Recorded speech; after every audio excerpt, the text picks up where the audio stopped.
आज की इस वीडियो में जानेंगे कि छठ पूजा किस दिन है। तो यूपी बिहार में छठ पूजा है बहुत ही धूमधाम से मनाया जाता है। तो देख लेंगे आज छठ पूजा किस दिन है। नवंबर 2023 19 तारीख 18 19 तारीख। दीपावली है 12 तारीख को, 12 नवंबर 2023। दीपावली के बाद अमावस्या, भैया दूज, उसके बाद 19 तारीख को है छठ पूजा। देख सकते हैं 2023 में। फिर इसमें भी इस साइड से देख लेते हैं। 19 तारीख डाला छठ, सूर्य षष्ठी का सायं अर्घ, अरुणोदय काल में द्वितीय अर्घ, सहस्त्रार्जुन जयंती। तो छठ पूजा जो है वो है 19 तारीख को, ठीक है, 19 नवंबर 2023। साथ ही जान लेंगे कि जो छठ पूजा होता है वो छठ पूजा मनाई क्यों जाती है। तो देख लेंगे, इसका एक्सप्लेनेशन मैं करके बता दे रही हूँ। थोड़ा सर्दी हो गया है, ठीक है, कंटेंट पे ध्यान देते हैं। आज के इस वीडियो में हम जानेंगे कि छठ पूजा क्या होती है। पेन नहीं चल रहा है। छठ पूजा क्या होती है और क्यों मनाई जाती है, ठीक है। छठ का पौराणिक महत्व क्या होता है, और माता सीता द्वारा सूर्य देव की पूजा भी की गई थी, जो छठ पूजा के रूप में माना जाता है। और द्रौपदी द्वारा भी किया गया था छठ व्रत। ऐतिहासिक महत्व छठ पूजा का क्या है, तो आज इन सभी विषयों पर ध्यान देंगे। पहला जो है ये वाला, तो महाभारत काल से ही छठ पूजा के पर्व की शुरुआत हुई थी। इस पर्व को सबसे पहले सूर्य पुत्र कर्ण ने, जो कर्ण थे वो सूर्य पूजा करते थे। मैंने ये सूर्य की पूजा शुरुआत किए थे उन्होंने। कहा जाता है कि कर्ण भगवान सूर्य के परम भक्त थे। जो कर्ण थे सूर्य भगवान के परम भक्त थे, और वो रोज घंटों तक पानी में खड़े होकर उन्हें अर्घ देते थे। सूर्य की कृपा से ही वह महान योद्धा बन पाए थे। साथ ही छठ पूजा में अर्घ दान की यही से परंपरा जो प्रचलित हुई है कर्ण के द्वारा। साथ ही छठ पूजा के दौरान भगवान सूर्य और छठी मैया से आशीर्वाद प्राप्त करने के लिए महिलाएं जो होती हैं वो 36 घंटे तक उपवास रखती हैं। और छठ के पहले दिन को नहाय खाए बोलते हैं। नहाय खाए, और नहाय खाए उसे कहा जाता है। और भक्त गंगा नदी में जैसे पवित्र जल में स्नान करते हैं। छठ का पालन करने वाली महिलाएं निर्जला व्रत रखकर भगवान सूर्य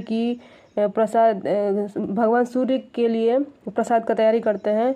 लोक आस्था का महत्वपूर्ण महापर्व छठ एक ऐसा पर्व है जो बिहार से निकलकर अब पूरे भारत में धूमधाम से मनाया जा रहा है। हर वर्ष कार्तिक महीने की षष्ठी तिथि को कार्तिक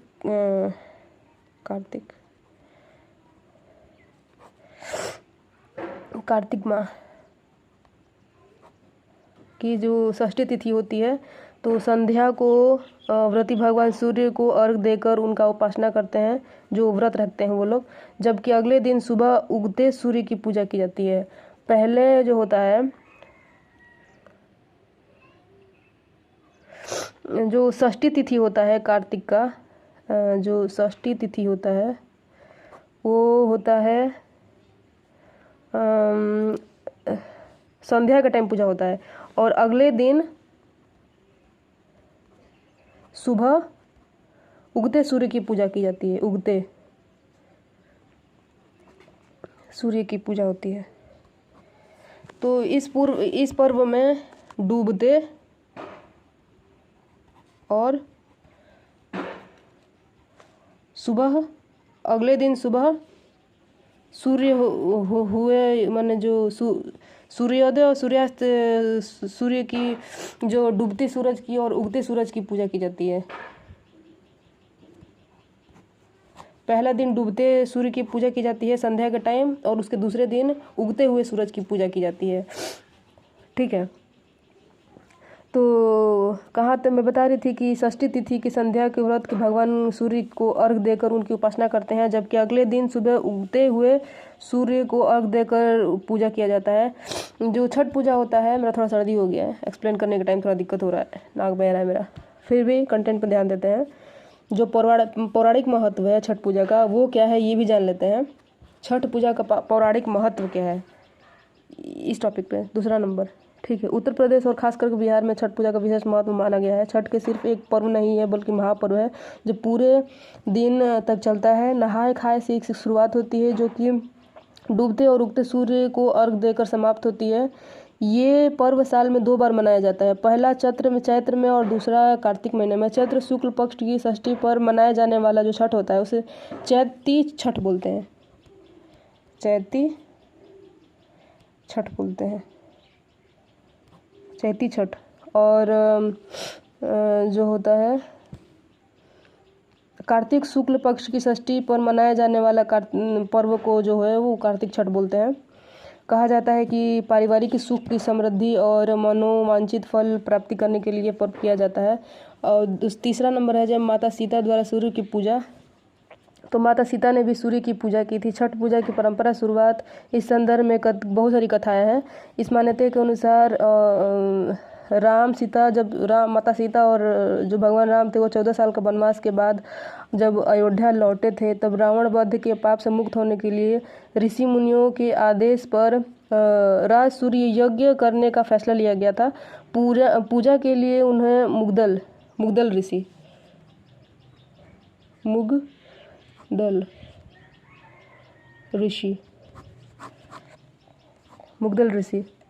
को आमंत्रित किया गया। मुग्दल ऋषि ने माँ सीता को कार्तिक मास में शुक्ल पक्ष की षष्ठी तिथि को सूर्य की उपासना कर। बात करें अगर महाभारत काल की, तो छठ पर्व के बारे में एक और भी कथा है।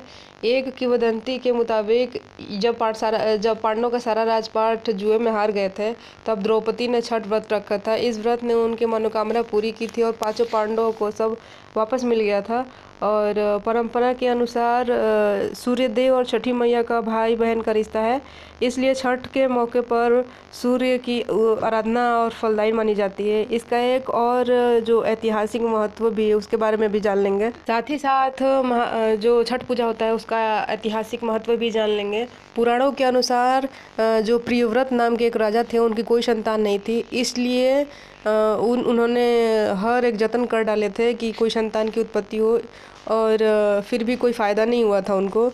तब उस राजा को संतान प्राप्ति के लिए महर्षि कश्यप ने उन्हें पुत्र यष्टि यज्ञ करने का परामर्श दिया। यज्ञ के बाद महारानी ने एक पुत्र को जन्म दिया, लेकिन वो जो पुत्र था वो मरा हुआ पैदा हुआ। राजा के मृत बच्चे की जो सूचना थी वो पूरे नगर में शोक का कारण बन गया।